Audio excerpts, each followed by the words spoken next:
3, 2, 1. What is going on, everybody? This is the Undefeated by Choice podcast. I am your host, Matt Euler. I've never done that before, never announced myself before, but I'm feeling crazy today, so I did it.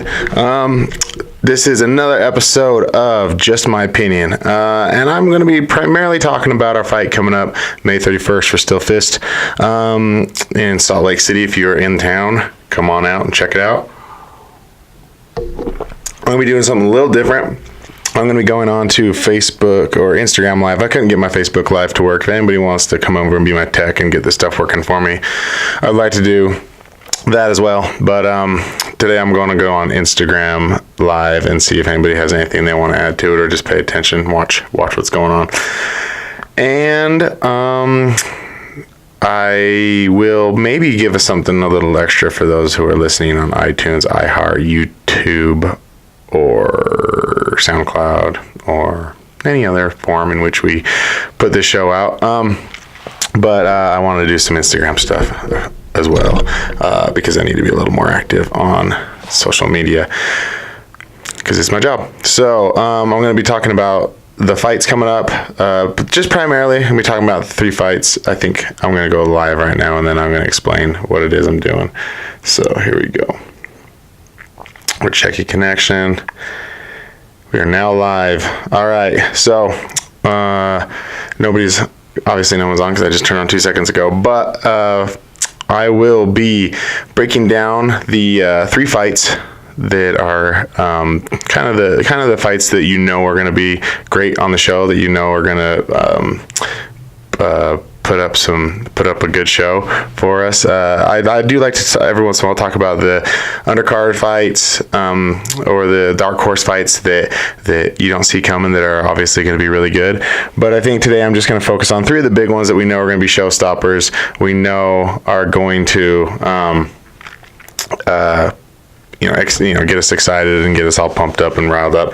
And it's obviously our main event, co-main event, and then one of the other pro fights.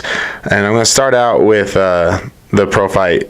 We've only had one of these guests. One of the opponents on the show already, Trevor Bradshaw and Joe Mama. Those two are going to be one of the go-to fights that you know is going to be a good fight. The problem with it is that it's going to be a short fight, I'm pretty sure.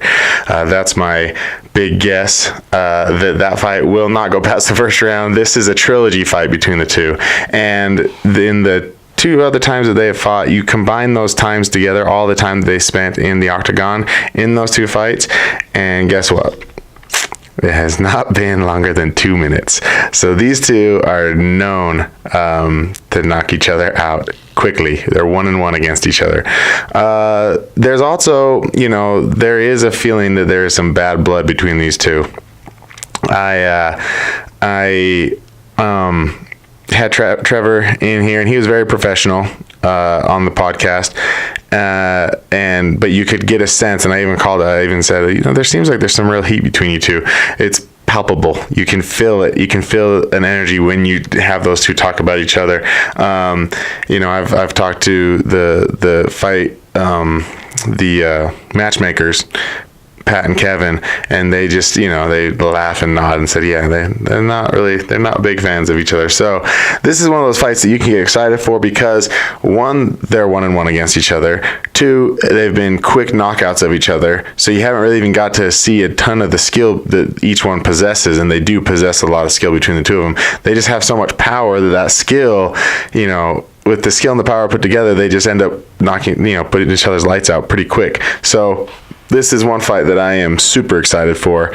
And then there always is that excitement when there's a rivalry, when it's a trilogy, when you have 2 fighters that never fought before, and they have all this beef, and they rolled together one time, or they trained together one time, and they have this like fake feud going on. It just, I always talk about on the podcast how I think that's lame, but these 2 have been in there twice. These 2 have done this, they've already done this twice, and so for when they're ready to close this chapter, and they want to do it with an exclamation point. They want there to be no more question about these 2 fighting. They don't want any more part of this. On the same hand, I know that the dislike is real, that if there was ever offered another chance for them to fight each other, they both would probably take it. Trevor, is the only one that I've talked to on the podcast so far, and he's like, no, we are done. But I get this feeling that we could get these two to run it back time and time and time again, and we would be the benefactors of that. We would get the enjoyment of getting to see those two go at it time and time again. So, this is one that is just, it's got me with a big grin on my face thinking about how fun it's going to be. Unfortunately, it's going to be short, I have a feeling. The second fight, that you just know is going to be a showstopper, is Florin Stan versus Thomas Hughes. And this one's fun too, because there is a nice fun little rivalry going on between them, and they're both kind of buying into it. And they don't know each other, they probably don't know anything about each other, but Florin is a very proud Romanian. Every time he posts something, he'll have the Romanian flag on it. He's very proud of where he's from, who he is, and where he's from. And then you have Thomas Hughes, who is on the USA kickboxing team, very young age, always grown up. He bleeds red, white, and blue. So they're kind of, they're both kind of buying into this little, this little war going on between them. And at first I thought it was just, one kind of pushing it, but I thought it was, Thomas kind of pushing it, and because he kept saying America versus Romania, and so. But Florin has been buying into it as well, which has made it really kind of fun to watch. If you look at his Facebook, which you probably wouldn't be able to, I think he's a very private person, and that's one of the hardest things about him is there's not a lot of stuff that we know about him. He's real quiet. He keeps to himself. I think his social medias are set to private, because of my time with the promotion, he's added me, so I was able to see he posted a picture of this tiger like reaching out, with his just like leaping through the air and snagging an eagle out of the air. And if that isn't symbolic of something, I don't know what is. He's buying into this as well. And I don't know if it was Thomas who had it made up, or maybe he reached out to Amanda Lynn at Stillfist to put together a promotional picture of him, and it's Thomas standing there with an American flag, and Florin standing there with a Romanian flag behind him. And it's just kind of fun to see that they're buying into this. They're not, they're having fun with it, and that's kind of exciting to see. And then on top of the fact that they are actually trying to sell this fight, is that they are both. I mean, knowing Thomas personally, I know how technical of a fighter he is. I see how technical he is. I see how clean his technique is. And what I'm seeing from Florin and what he's posting, he is also a very technical stand-up fighter. And this is going to be very exciting. And again, there's not a lot that we know of him. There's, he posts a few clips every once in a while of him training, of him getting ready for this fight. And then, even if you go to his Tapology page and look at his wins and losses, one of his wins, it just says win. It doesn't say how he won. So you don't know. You don't. I think he's got a submission win, maybe one or two submission wins, and I think a knockout. And then there's one that just says win. So you don't really know where his strength is going to be. And I kind of love this, that they get this. We get this excitement of like, what are we going to see? But from the videos that I've seen, it looks like he is a very technical stand-up fighter. So this is an exciting fight, especially if you're just the type of person who you just love stand-up fights. I mean, you're going to have a pure stand-up fight between Joe Mama and Trevor Bradshaw. There's no way that they're going to go to the ground. If they do, I will be shocked. And so you get that. But the problem with that one is it's probably won't last longer than a full minute. So it's going to be over pretty quick. And then you have the Thomas Hughes Florin Stan fight, which I think is going to be a stand-up battle.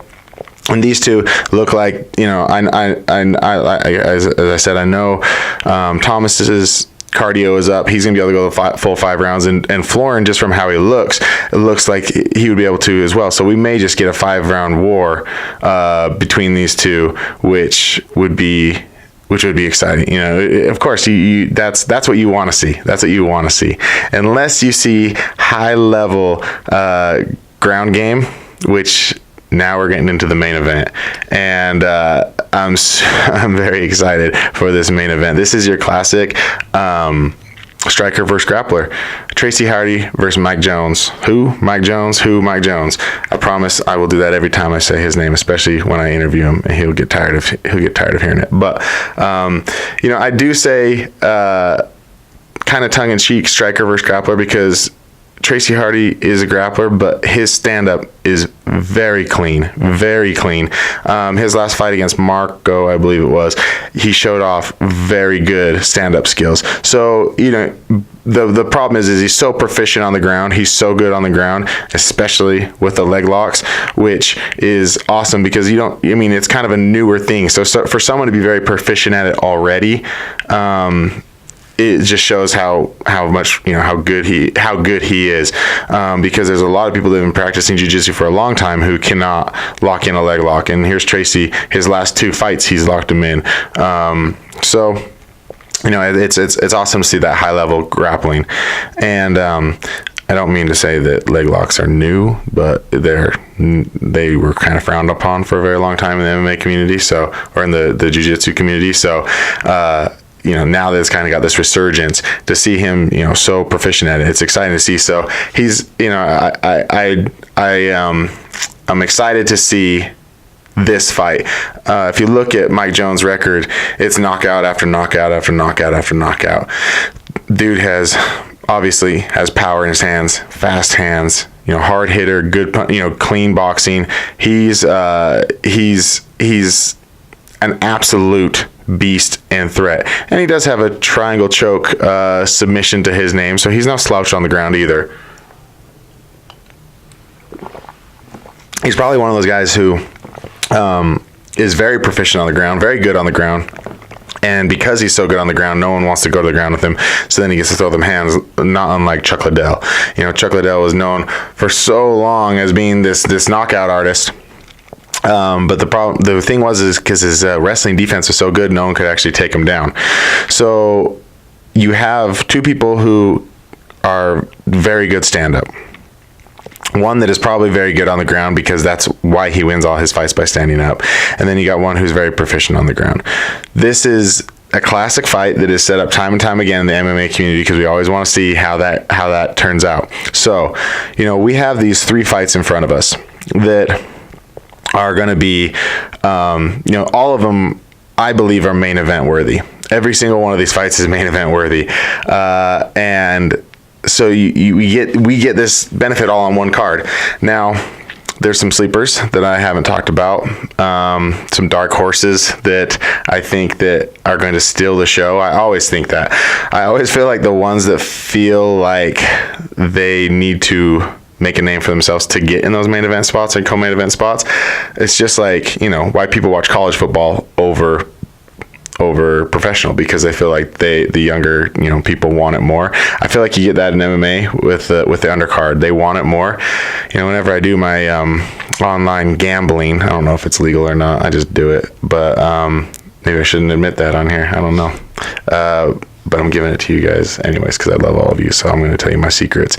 I always bet on the undercards for like the knockouts, because a lot of them just feel like they got nothing to lose. Some of them, when you get kind of higher up on the card, those are the ones that are trying to get, they feel like they're 1 or 2 fights away from the championship, so they play it safe. But you go to the first couple fights on the fight card, and they're just throwing bombs. So I feel like you get that a lot in MMA, which makes me always excited to watch the undercards as well. Which always drives me nuts when I'm watching UFC events and it's like early on in the prelims and no one is in the crowd. So I want to thank Still Fist fans for always showing up on time, ready for fight 1 to the main event. It is usually, there are, a few people who straggle in. I understand there's traffic and stuff. I'm not blaming the ones who do roll in a little bit late, but it's pretty much the crowd you see at the first of the show is the crowd you see at the end of the show. So again, shout out to how great our fans are at Still Fist for always showing up and giving the fighters the support they deserve. We just need more butts in the seats is what we need. We just need more people there. We just need more people to see this talent that we have here in Utah. I'm talking about this card May 31st, and I just, named off 3 fights that could all be main events, all on their own. And we have that card after card after card. I mean, who watched that our last card and didn't think that Cole Schaefer and Tanner Hines could have been a main event? Everybody knows they absolutely could have been a main event. And that's just what we get card after card after card. We have multiple fights on there that could have been the main event, and we get that every single month. So, when I'm trying to tell people how exciting this sport is, we need to remind them that, you come to one show, you're basically getting 3 main events or more worthy fights, because that's just the product of what we have here in Utah. We have great fighters, and we have just a number of them that we can just call on all the time. They're going to show up and put on a good show. So I'm going to end this the Instagram live video. Thank you everybody who joined in and watched this. I may post it. I don't know what I'm going to do with it yet.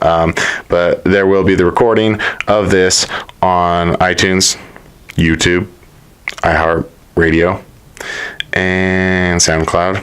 And I feel like I'm missing one. I feel like there's one thing that's representing our show as well, and we're not doing it, but I'm not doing it justice. But that's the way it is sometimes. I'm not the brightest man. I just do what I can with what I got. So I'm going to drop this right now. I'm going to give a little more to the podcast listeners, and which means that you have more of the show to listen to if you want to catch up on this. So jump over to iTunes and watch this. All right, everybody. I love all you. All right, so finish up. Last thing that I'm trying to spearhead, and I don't know. I kind of feel guilty about this. Not guilty. I just feel like maybe I'm not the person to do this, but I also feel like nobody else is doing it. So I'm going to do it. I really would like us to start spearheading this movement of bringing more women into MMA. I've been an advocate. I've been, on the front lines since day one. Since back, Gina Carano, Cyborg, trying to get that fight together. I've always been a fan of women's MMA because I'm a fan of women's sports. I go watch full contact women's football leagues. I think women and men can play the same sports and put on the same type of show, and you can get the same kind of excitement over it. And as I've said, with the past little while with women's MMA, month after month, they steal the show. The women steal the show. They're always so technical, so clean, and then they want it. They want it so bad. They feel like they need to prove, and it's sad that they feel that way. But the fact that they do, it makes them fight that much harder and do that much more. And they always put on great shows. And we have a number of women here in Utah that are pure athletes that can play sport to sport.